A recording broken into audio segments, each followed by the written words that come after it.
स्वागत है आप सबका अपने YouTube चैनल पे। हमने डाइलेक्ट्रिक पोलराइजेशन पढ़ लिया था। अब हम करेंगे कि किसी पैरेलल प्लेट कैपेसिटर के प्लेट्स के बीच में अगर हम कोई कंडक्टिंग स्लैब इंसर्ट कर देते हैं तो उसके कैपेसिटेंस पर किस प्रकार का प्रभाव पड़ेगा। आइए करते हैं। आज का हमारा टॉपिक है capacitance of a parallel plate capacitor when a conducting slab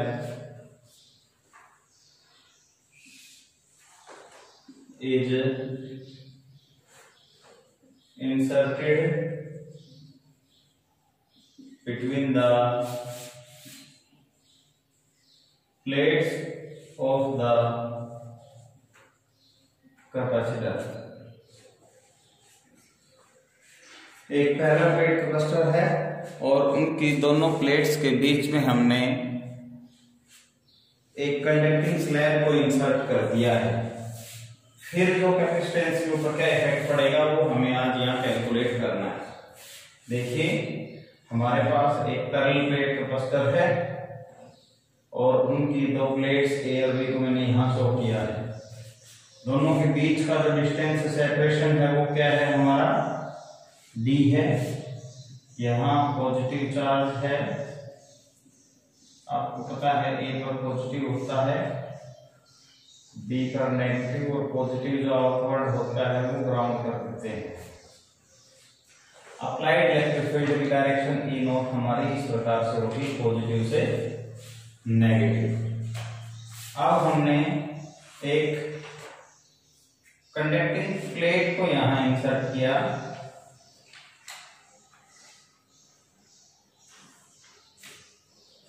जिसकी थिकनेस टी थी। थिकनेस कितनी है कंडक्टिंग प्लेट की? T, small T. यहां पॉजिटिव है इंडक्शन से, तो यहां कैसा आ जाएगा, नेगेटिव चार्ज इंड्यूस हो जाएगा, और यहां क्या है, चार्ज इंड्यूस हो जाएगा, पॉजिटिव चार्ज इंड्यूस हो जाएगा। इंड्यूस्ड इलेक्ट्रिक फील्ड किसी भी कंडक्टर के अंदर हमारा कितना होता है, जीरो, क्योंकि कंडक्टर के अंदर जो चार्ज होता है वो जीरो होता है, जिसकी वजह से इलेक्ट्रिक फील्ड हमारा जीरो लगता है। कंडक्टर पर चार्ज है वो हमेशा उसके सरफेस पर पाया जाता है। देखिए लिखना स्टार्ट कीजिए। Consider a parallel plate capacitor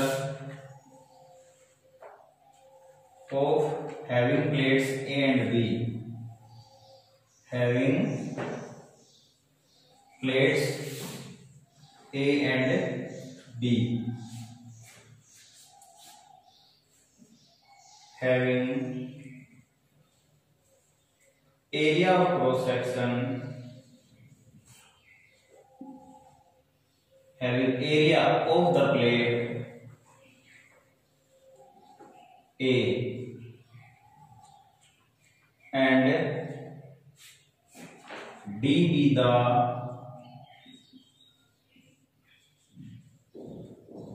separation between the plate। Okay, अब हम क्या करेंगे, एक कंडक्टिंग स्लैब जिसकी थिकनेस टी है उसको हम यहाँ इंट्रोड्यूस करेंगे बिटवीन द प्लेट्स।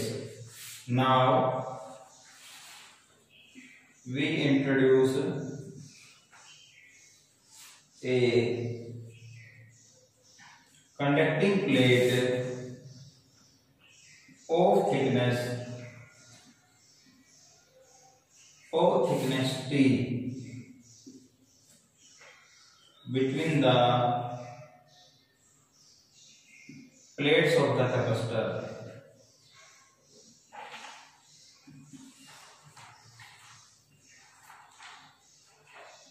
अब देखिए इलेक्ट्रिक फील्ड इंड्यूस हो तो जीरो होगा कंडक्टर के अंदर, applied electric field E not है हमारा, तो पोटेंशियल डिफरेंस क्या हो जाएगा इस पूरे जो हमारे यहाँ युक्ति बनाई है यहाँ इसके लिए।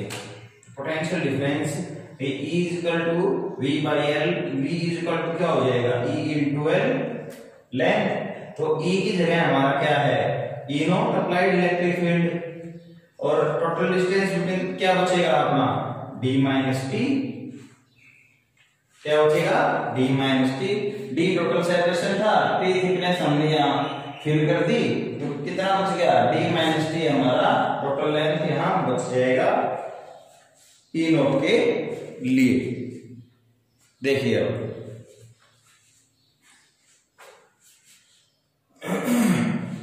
E नॉट किसके बराबर होगा भाई, sigma divide by epsilon not, पहले हम ये पढ़ चुके हैं। और सिग्मा किसके बराबर होता है, Q by A, surface charge density है ये, तो E नॉट किसके बराबर हो जाएगा, Q by A into epsilon not. तो यहाँ पुट कर देंगे, V इज इक्वल टू क्या आ गया, Q by A into epsilon not D minus T, और एक इसको इक्वेशन क्या मान लेंगे हम, फर्स्ट। कॉपी करते रहिए साथ साथ।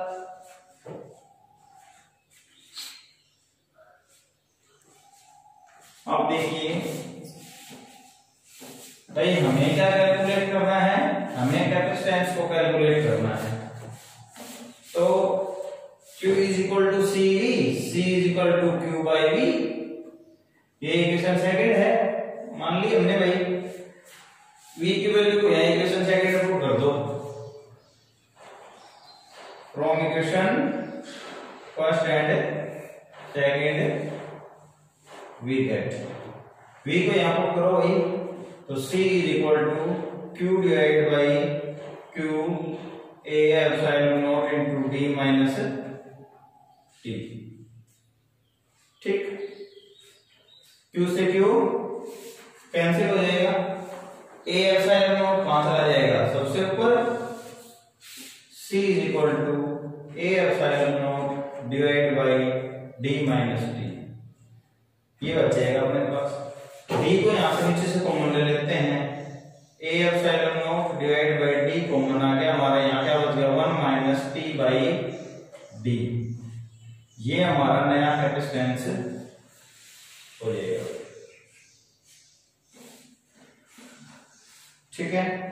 अब देखिए जब हमने कंडक्टिंग प्लेट को जब वाइन सर्कल नहीं किया था, सी नॉट हमारा क्या था, A epsilon not divide by D, A हमारा क्या था, एरिया ऑफ द प्लेट, और D हमारा क्या था, सेपरेशन बिटवीन द प्लेट्स। तो अब क्या आ जाएगा, देखिए A epsilon not divide by D किसके बराबर है, C नॉट के, तो C इज इक्वल टू क्या आ गया, C not divide by 1 minus T by D, इसको इस प्रकार से कर सकते हैं।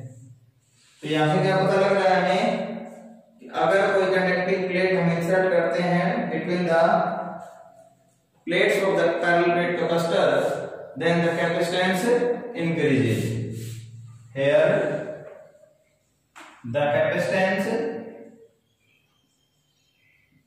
Increases when a conducting plate is inserted between the plates of the capacitor। Copy करो बेटा इसको।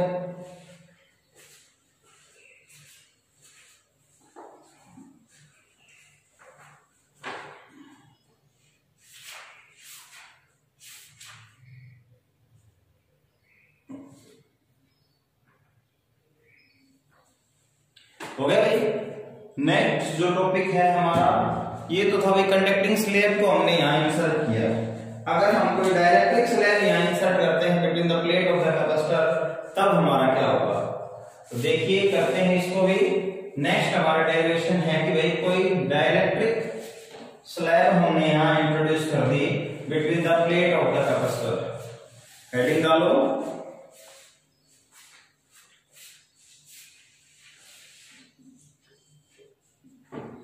capacitor of a parallel plate capacitor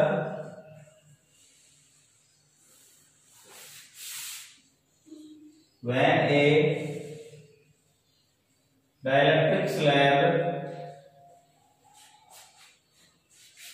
is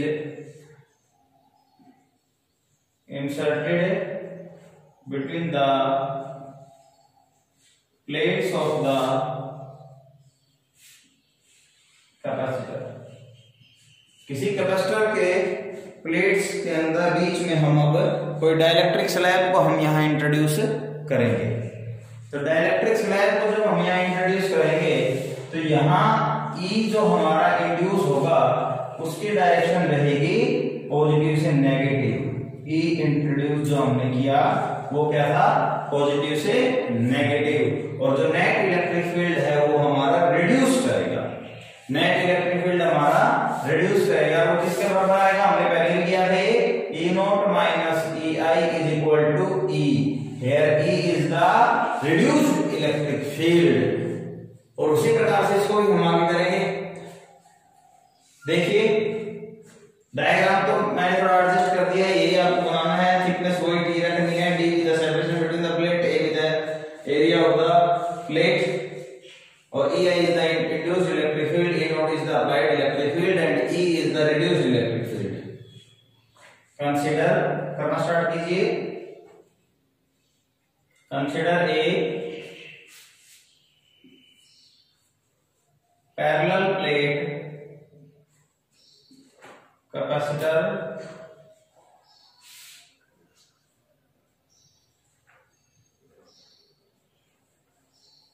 and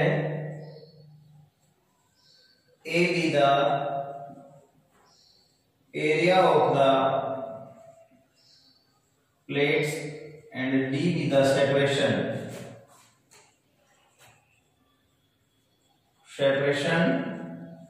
between the plates. Okay, now a dielectric slab,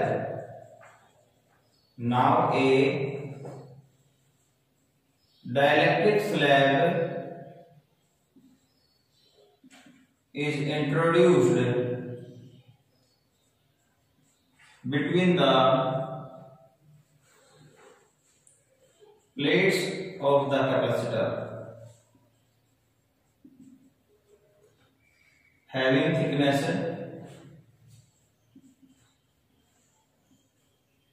T। उसकी thickness कितनी है, T। Okay, EI is the induced electric field, induced electric field, EI is the induced electric field, और E हमारा क्या है, reduced electric field which is equal to E0 minus EI। ये हम electric polarisation क्या है तो हम पढ़ चुके हैं। तब वही अब यहाँ नेट पोटेंशियल डिफरेंस को यहाँ हम कैलकुलेट करेंगे। तो देखिए नेट पोटेंशियल डिफरेंस क्या होगा इस पूरे सिस्टम के लिए, V इज इक्वल टू, ठीक है, applied electric field E0 D minus T। Thickness इसके लिए क्या रहेगी, जो अपना लेंथ जो बचेगी वो क्या रहेगी, D माइनस T प्लस, अब इसके लिए जो हमारा क्या बच गया E, और थिकनेस क्या है इसकी T। अब देखिए कॉपी कीजिए यहां तक।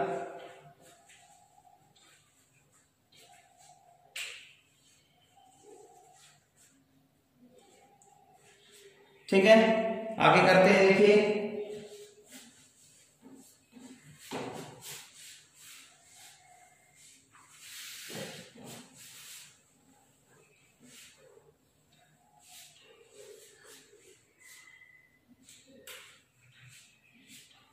इसको इक्वेशन फर्स्ट मान लेते हैं। हमने कल पढ़ा था कि E0 divide by E is equal to K, और E is equal to E0 divide by K।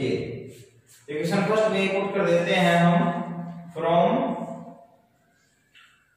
Equation first we get V is equal to E0 D minus T plus E0 divide by K into T। ये हमारे पास आ जाएगा। ई note को यहां से हम common ले लेते हैं, तो v इज इक्वल टू क्या आ गया, E not d minus T plus T by K, ये बचेगा ये अपने पास। ब्रैकेट को मैंने खोल दिया साथ में। अब देखिए इक्वेशन सेकंड मानोगे इसको। अब ई नोट इक्वल टू क्या होता है, E not equal to sigma divide by epsilon not, पढ़ चुके हैं हम पहले ये। और सिग्मा इज इक्वल टू क्या हो जाएगा, क्यू बाई ए। तो ई नोट इक्वल टू क्या हो गया, Q by A into epsilon note. E note की वैल्यू कहां पुट करें हम, यहां इक्वेशन सेकंड में पुट करते हैं। तो v इज इक्वल टू क्या आ गया, v equal to Q divide by A epsilon naught d minus T plus T by K, ये आ जाएगा भाई हमारे पास। कॉपी करो इसको यहां तक।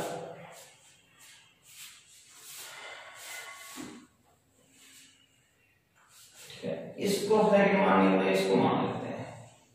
अब q is equal to C is equal to Q by V. Second की वैल्यू यहां पुट कर दो थर्ड के अंदर, from equation second and third we get, तो c is equal to q divide by q a epsilon naught d minus T plus T by K. q से q cancel, c हमारा क्या आ जाएगा, a epsilon naught divide by d minus T plus T by K, ये बच जाएगा। Next step में किस प्रकार से मैं इसको कर सकता हूं, अरेंज देखिए, a epsilon naught divide by, यहां से मैं किसको कॉमन लूं, t को कॉमन ले लेता हूं। देखिए t माइनस टी मैंने अंदर कॉमन ले लिया, यहां क्या बचेगा, यहां क्या बचेगा 1 या माइनस 1 बाई के, ये मेरा आ जाएगा नया कैपेसिटेंस। पैरेलल प्लेट कैपेसिटर जब हमने किसी एक डाइलेक्ट्रिक स्लैब को इंसर्ट किया प्लेट्स के बीच में। कॉपी कीजिए भाई।